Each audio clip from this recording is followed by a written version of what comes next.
Ser Podcast. Buenas noches. ¿Qué seudónimo vamos a utilizar al principio de la conversación? El puente. El puente. Vale. Bueno, pregunto a mis invitados siempre qué relación tenéis con el mar. ¿Cuál es la tuya?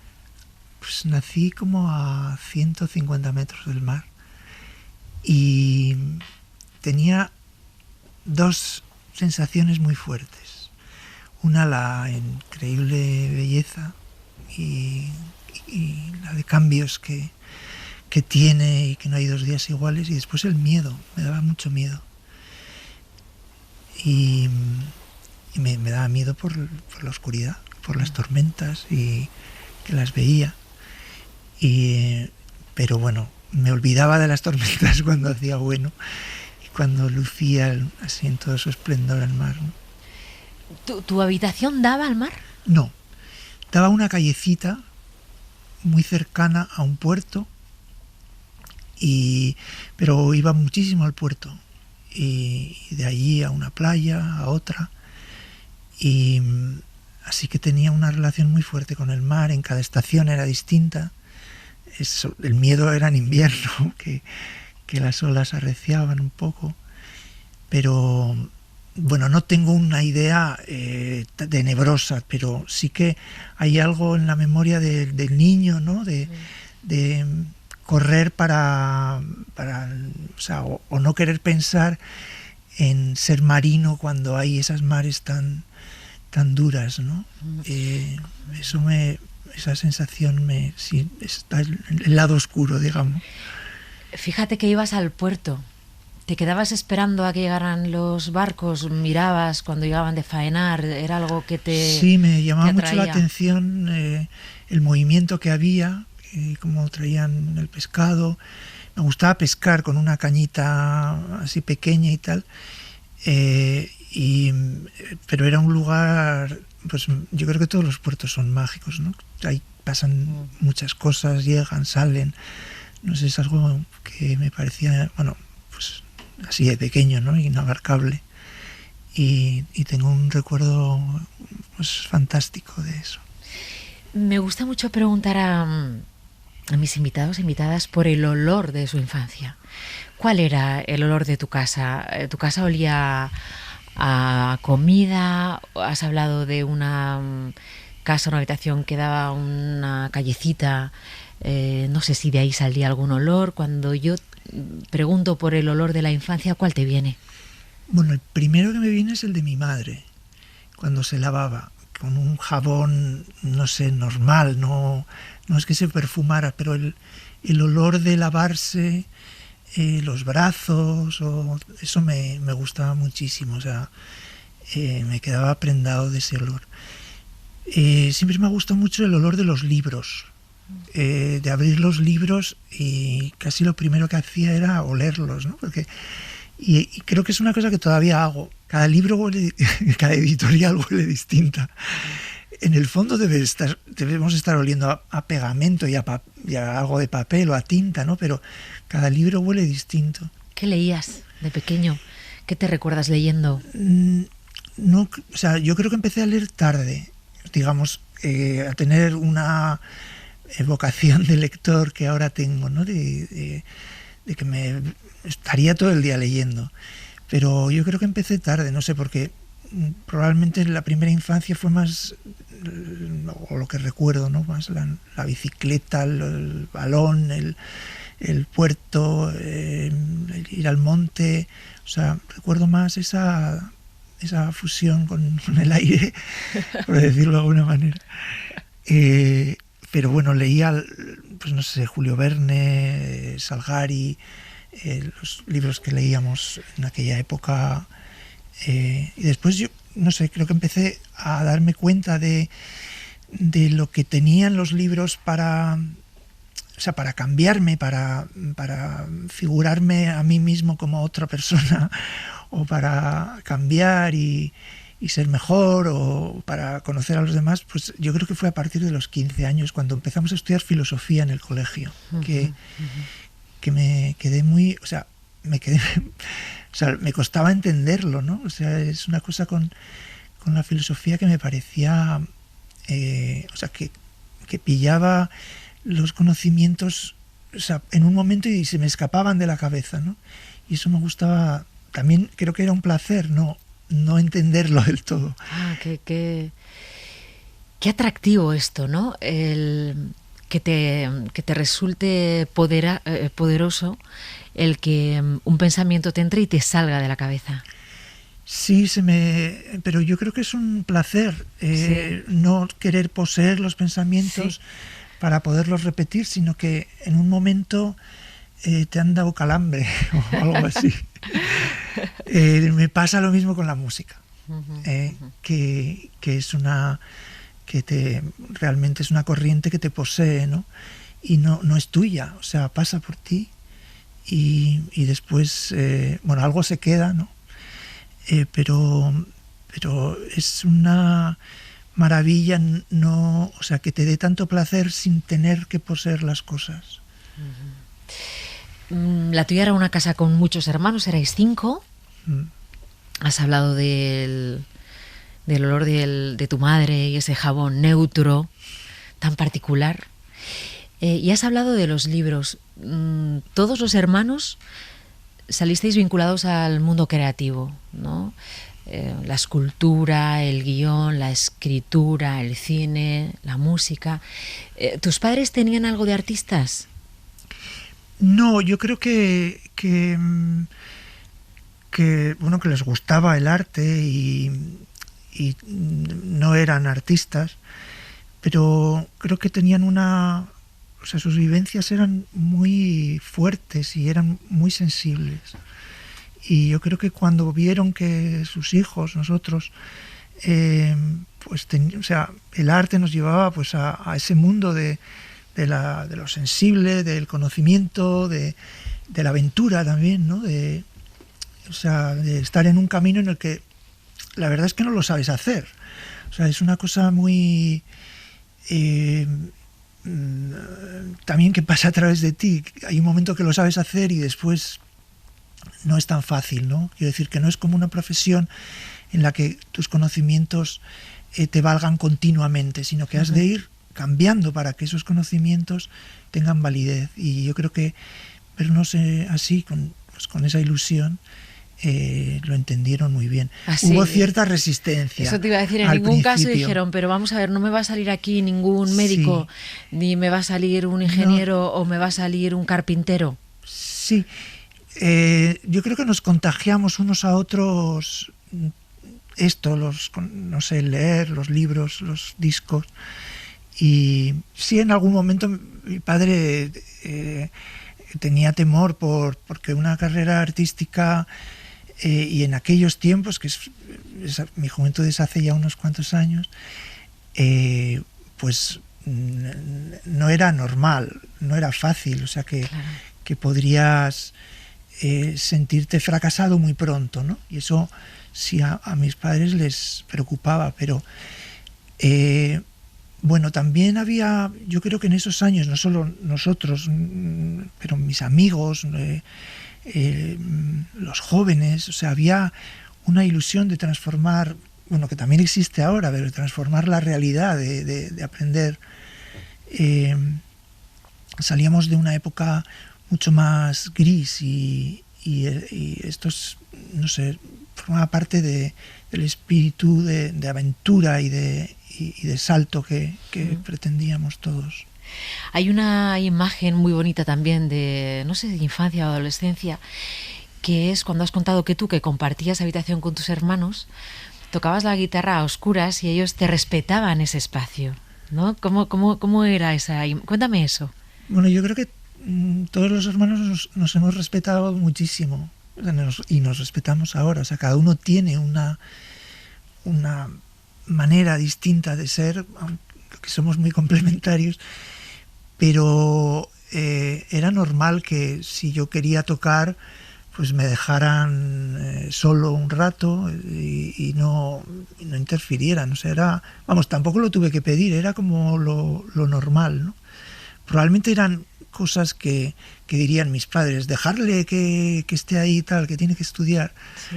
O sea que he recibido por parte de mis hermanos siempre, mis hermanos y mis hermanas, mucho impulso. Yo creo que la familia es un lugar muy complejo, complejísimo, en el que pasan tantas cosas, pero también pasan cosas muy buenas, ¿no? Y a mí me han pasado cosas muy buenas. Mira, te voy a pedir que te pongas los auriculares un momento. Todavía no hemos desvelado quién está detrás de este seudónimo, El Puente, porque has dicho, bueno, yo cuando era adolescente, que ya han pasado unos cuantos años, salíamos de una etapa oscura y eso. Bien, lo que vamos a ver es una película que yo entiendo que tú no pudiste ver cuando la estrenaron, porque el estreno en España fue en 1959 y tú eras muy niño. Pero dime, ¿dónde te lleva a escuchar esta música?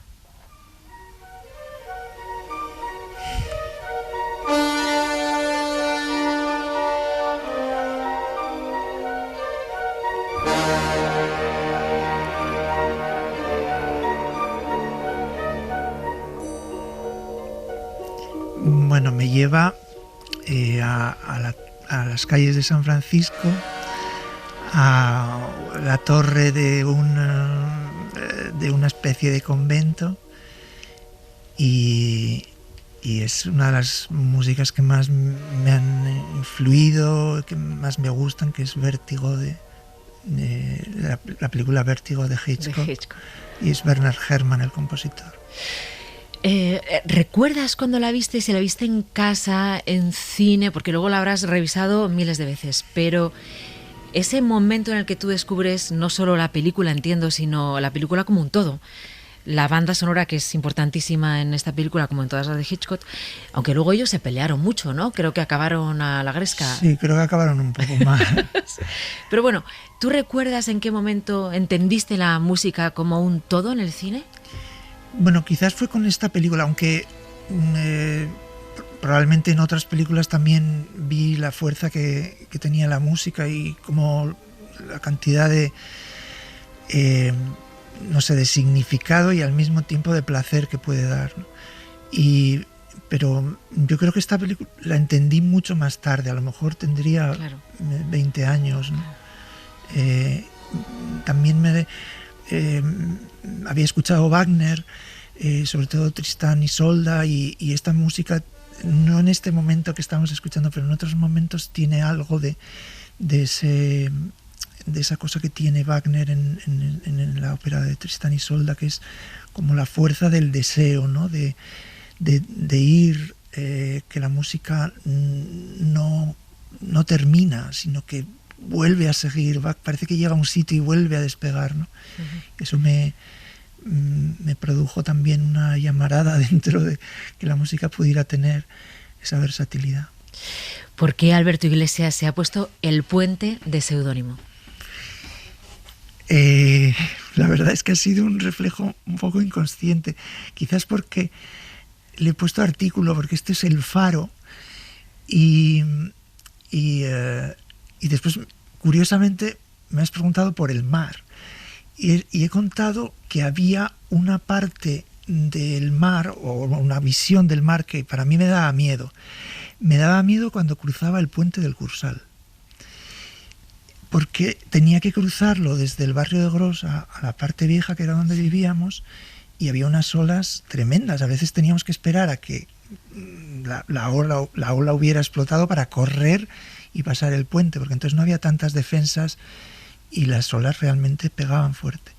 Y recuerdo pasarlo con mi hermano Eduardo y meternos por la primera calle y yo no querer pensar en la oscuridad del mar, pero ha sido una casualidad, no sé, bueno, debe estar todo unido a estas horas. Sí. Y luego esa sensación de estamos a salvo, sí. ¿No? Cuando lo has dicho, cruzar ese puente. Y yo entiendo mirar a tu hermano Eduardo y decir, estamos a salvo, sí, lo hemos conseguido. Eso es. Y no sé, los faros también son salvadores, ¿no? O sea, que son ese lugar en el que te sientes a salvo. Sí. Y bueno, la verdad es que los puentes me gustan mucho. Sí. Hay una frase también muy chula que me gustaría recordar contigo, que has dicho tú en alguna entrevista, que dices que tu hermano José Luis, ¿no? Pepelu, te dijo un día, no, tú has dicho, y un día me presentó a los del cine, no, a sus amigos, que eran los del cine, Armendáriz, Uribe. ¿Cómo era? ¿Eran sus colegas o qué pasaba? Claro, estamos hablando, ¿no? Años 60 y largos, 70. No, 70. 70. Finales de o principios de los 80, finales de los 70, principios de los 80. Sí, bueno, mi hermano y mi primo Calo, que es director de fotografía, Calo Berridi, son los que me metieron en el cine. O sea, yo al principio es que dije, pero ¿por qué pensáis que yo lo voy a saber hacer? Y se empeñaron. Y bueno, sí, fue un camino que me abrieron ellos, ¿no? Y mi hermano Pepelu era muy amigo de Julio Medem. Y también empecé a hacer los cortos con Julio. Y Julio era, en ese momento, también escribía en un periódico en San Sebastián, hacía crítica de cine. Pues bueno, había no mucha gente, pero había un núcleo de cineastas, ¿no? Uh-huh. Me sentí muy a gusto en que, o sea, también tenía amigos músicos, pero tener amigos que veían más que oían, ¿no? Porque creo que me completaba mucho eso, o sea, que mis amigos vieran más allá de lo que yo veía, uh-huh. Y que de eso me podía venir algo muy bueno. Uh-huh. Alberto Iglesias es el compositor, con mayúsculas, del cine español, el más laureado, el más reclamado, el más premiado, el más valorado, el más prestigioso. Bueno. Vamos a seguir así mil, ¿no? Fíjate, has citado a Medem, que te dio tu primer Goya con La ardilla roja. Sí. Tienes 11 Goyas, el récord absoluto.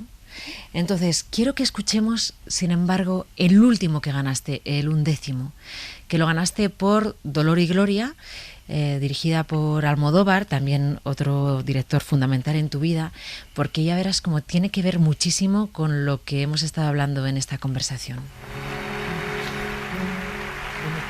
Qué emoción más grande, no sé qué decir. A mí el cine de Pedro Almodóvar me ha hecho más libre.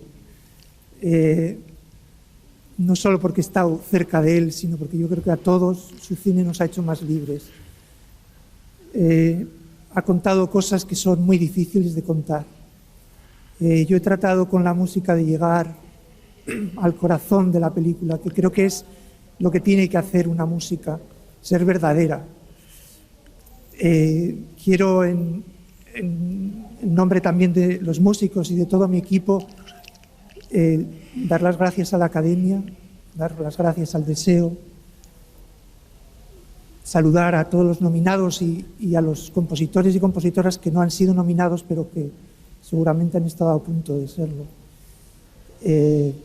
También me acuerdo de mis hermanos, con ellos me he formado y es para ellos. Están siempre tus hermanos, están siempre. Sí, la verdad es que me emocioné. Ahora también. Están siempre tus hermanos, Alberto Iglesias. Bueno, sí, la verdad es que hemos hablado de ellos y siempre han estado y, bueno, ha sido una cosa regalada. Bueno, regalada. Bueno, todos como los amigos. Los amigos hay que cuidarlos, ¿no? Y hay que... No sé, pero he tenido mucha suerte. Sí, y 3 veces nominado a los Oscars. Está muy gracioso cuando Almodóvar te dijo, vamos a ver, cuando fuisteis una de las veces, ¿no? Todo es larguísimo. La limusina viene a buscarte 3 horas antes y entonces uno no sabe qué hacer, ¿no? Porque claro, solamente vemos las luces de una gala como la de los Oscars, pero ¿cómo es la intrahistoria de llegar allí 2 horas, 3 horas esperando el trayecto? ¿Cómo recuerdas esas galas? Es un día Tú que eres así como tan tímido. Es un día muy raro. Primero te tienes que vestir muy temprano porque te vienen a buscar a las 3 o antes, no sé, muy temprano y bueno, también muy emocionante, pero no sabes qué hacer, o sea, tan larga la espera y después llegas allá y hay una cola muy grande para entrar, es como la alfombra roja está llena de gente, y aparte de los periodistas hay muchísimos espectadores invitados que creo que no sé cómo han sido premiados para ir a ese pase de la alfombra, ¿no? Y hay muchísima gente que aplaude, que grita. ¿Y a ti todo eso? Bueno, yo intento que pase lo más rápido posible. Es verdad que tu madre, cuando te nominaron por El jardinero fiel, te dijo una cosa, dijo, vale, no te han nominado este año a los Goya, pero igual te nominan a los Oscar. Sí. ¿Es verdad aquello? Sí, pues sí, la verdad es que he tenido mucha suerte con todo lo de las nominaciones. Y eso que yo pienso que siendo los premios, o sea, que favorecen a la industria y a un debate popular de quién lo ha hecho mejor, es también muy injusto, porque es una cosa que es muy difícil de decir qué película, qué música es mejor, ¿no? Nunca voy con un afán deportivo a ganar, o sea, soy más bien un poco dejado. Incluso nunca me he preparado un discurso, porque pienso que eso supone que creo que me lo van a dar o algo así. Entonces, hay veces que me parece un abismo, o sea, que digo, ahora ¿qué habrá que...? Pero bueno, pero también he tenido mucho reconocimiento y esa es, o sea, el reconocimiento que obtienes en esos momentos es bastante duradero. O sea, no digo porque te pongas gallito, no, digo que es algo que te ayuda, que te llega, que lo mantienes, como ese fervor de ese momento, pues después te puede, no sé, no estás tan solo, ¿no? Alberto Iglesias, tenemos que despedirnos. Te voy a llevar a un faro, pero a un faro muy especial, el de la isla de Santa Clara. Ha hecho la instalación tu hermana Cristina. Sí. Dime, si estuvieras en ese faro, ¿con quién te gustaría estar? Encontrarte, reencontrarte, visualiza esa imagen. ¿Y qué música estaría sonando? Bueno, la verdad es que allí me gustaría encontrarme con mi familia, ¿no? Mi hermana ha convertido también ese símbolo del faro en una pieza que me llega muy profundamente y que también es parte de lo que yo sé que ella ha vivido en la ciudad, ¿no? O sea, que me une mucho también a un sentido familiar. O sea, que me gustaría estar allí con ellos. Ya he estado, ¿eh? ¿Has estado? Sí. Claro, supongo que fuisteis a la inauguración sí. o incluso antes, ¿no? Y he ido después también, o sea, más serenamente. Y lo he disfrutado muchísimo. ¿Y cómo lo describirías, Alberto Iglesias, lo que ha hecho tu hermana Cristina Iglesias en el Faro de San Sebastián, de la isla de Santa Cristina? Me parece una pieza muy interior. O sea, aunque realmente es un espejo de lo que es la profundidad del mar, también me parecía un espejo de lo que es la profundidad del espíritu y o sea, que cada uno puede ser ese lugar, o sea, que es como lo puedes representar como parte de tu espíritu, de tu cabeza, de tus pensamientos, de lo que te dejas, de lo que entra, y eso me impresionó, tener esa impresión tan como individual. Yo entiendo que ese faro tiene su propia banda sonora marcada por el mar, el oleaje, el agua entrando a través de las rocas, pero vamos a esa imagen final de Alberto Iglesias con sus hermanos, con tus hermanos, tus padres igual también estarían ahí. Sí, mi familia, mis hijos, mi mujer y muchos amigos. No sé, los amigos es un alimento fundamental. ¿Qué sonaría? Bueno, a lo mejor solamente un instrumento. He compuesto para muchos instrumentos solos, ¿no? Por eso que decía que la pieza me evoca mucho a uno mismo. A uno ¿no? mismo, sí. Y entonces creo que se representa mejor solo con un instrumento, ¿no? Alberto Iglesias, muchas gracias. Ha sido un placer esta conversación, la verdad, y un privilegio para este equipo. Y para mí, ¿eh? para mí sobre todo. Buenas noches. Buenas noches.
suscríbete al Gato Pardo. Todos los episodios y contenidos adicionales en nuestra app de Cadena Ser y en nuestros canales de Apple Podcast, Spotify, iVoox, Google Podcast y YouTube. Escúchanos en directo en la Ser de lunes a viernes a las 2:10 de la madrugada.